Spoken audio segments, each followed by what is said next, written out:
What's up everybody, Damon here, and in today's gaming news, we've got some news that is apparently going to make you shit your pants. And no, it's not even the news about Xbox raising the price of all its hardware and games, or Fortnite finally returning to Apple devices. I know, what a crazy news day. This is your Daily Fix.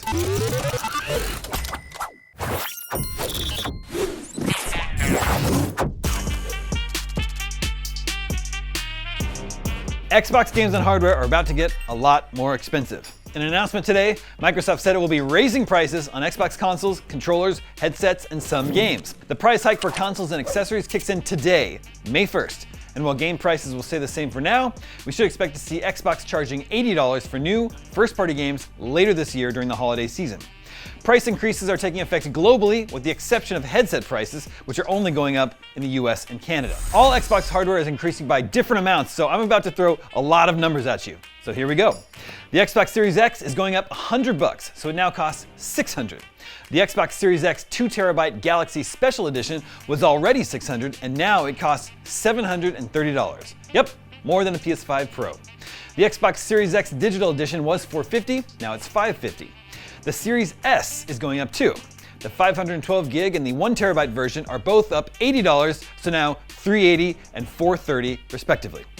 The Xbox Elite Wireless Controller Series 2 is going up $10 to $20 based on the model. And the Xbox wireless headset is going up $10. It was $110, now it's $120. Microsoft issued IGN the following statement as to why the price increases are taking place. Quote, "We understand that these changes are challenging, and they were made with careful consideration given market conditions and the rising costs of development. Looking ahead, we continue to focus on offering more ways to play more games across any screen and ensuring value for Xbox players." Though we don't know yet which first-party Microsoft games will cost $80, we can guess the lineup may include the next mainline Call of Duty, the new Fable, which was recently delayed to 2026, the Perfect Dark reboot, In Exile's Clockwork Revolution, the Coalition's Gears of War E-Day, Hideo Kojima's OD, or Undead Labs' State of Decay 3. This is the first time we've seen a price hike on Xbox Series S consoles since it launched in 2020, with the company committing to maintaining existing prices back in 2022 when PlayStation raised prices on the PS5.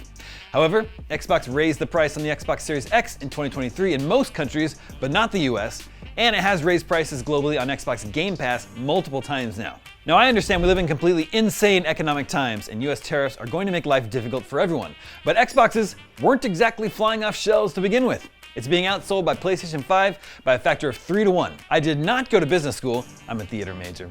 But I don't think it's a common strategy to increase the price of your product by 20% when you're being completely stomped on by the competition. It's a bold strategy, Cotton, let's see if it pays off for him. Alright, moving on. Next week, Fortnite will return to North American iOS devices after a lengthy legal battle between Epic and Apple saw it removed from the App Store. Yesterday, April 30th, a US federal district court here in California found that Apple willfully violated a court order in the Epic Games versus Apple case that required Apple to enable developers to offer their customers alternative ways to make purchases outside apps. In a tweet, Epic boss Tim Sweeney put forward a peace proposal to Apple, which Epic has battled against in the courts for years now. He said, if Apple extends the court's friction-free, Apple tax-free framework worldwide, we'll return Fortnite to the App Store worldwide and drop the current and future litigation on the topic. Sweeney's ongoing battle to get Fortnite back on iPhones and Android phones while avoiding player store fees is well documented. The gist is this: Epic doesn't want to pay the standard 30% store fees on revenue made on mobile games. Instead, it wants to run the likes of Fortnite through its own mobile store, the Epic Game Store, without Apple and Google getting in the way and gobbling up its profit. Back in 2020, this dispute ended up with Fortnite blocked from release on iOS. Now, in the US, nearly 5 years later, Fortnite is set to return. In another tweet, Sweeney hailed the court ruling saying, "No fees on web transactions, game over for the Apple tax." Apple's 15 to 30% junk fees are now just as dead here in the United States of America as they are in Europe under the Digital Markets Act. Unlawful here, unlawful there. Apple will now be referred to federal prosecutors for violating the US court order. U.S. District Judge Yvonne Gonzalez-Rogers said, Apple's continued attempts to interfere with competition will not be tolerated. This is an injunction, not a negotiation. There are no do-overs once a party willfully disregards a court order. Apple said in a statement, "We strongly disagree with the decision. We will comply with the court's order and we will appeal." And finally today, Helldivers 2 is gearing up for some news, and developer Arrowhead Game Studios seems confident it will impress. Or, as Arrowhead's CEO is framing it, you might want to prepare yourself. As spotted by Video Gamer, Arrowhead's CEO was discussing Helldivers 2 in the game's Discord when a user asked him if he could offer up anything, however small, of what's coming down the pipe. His response? you'll your pants. While not specific about what's in store, it does at least give us an idea of the impact of what's in store and the possible consequences to our trousers. Currently, Arrowhead said it is aiming for May 8th to announce its next war bomb, and there will be more exciting news to come not long after. So we'll start to find out what cool things Arrowhead has in store for Helldivers 2 next week. You might want to bring some extra pants, or maybe just pop a few Imodium ahead of time just to be safe. And that is your Daily Fix for Thursday, May 1st. Before we let you go, a friendly reminder that IGN Live is coming to downtown Los Angeles on June 7th and 8th. This is the second year of IGN's in-person event. Head over to ign.com/live to grab your tickets and use the promo code DailyFix to get $10 off. That makes them just 15 bucks.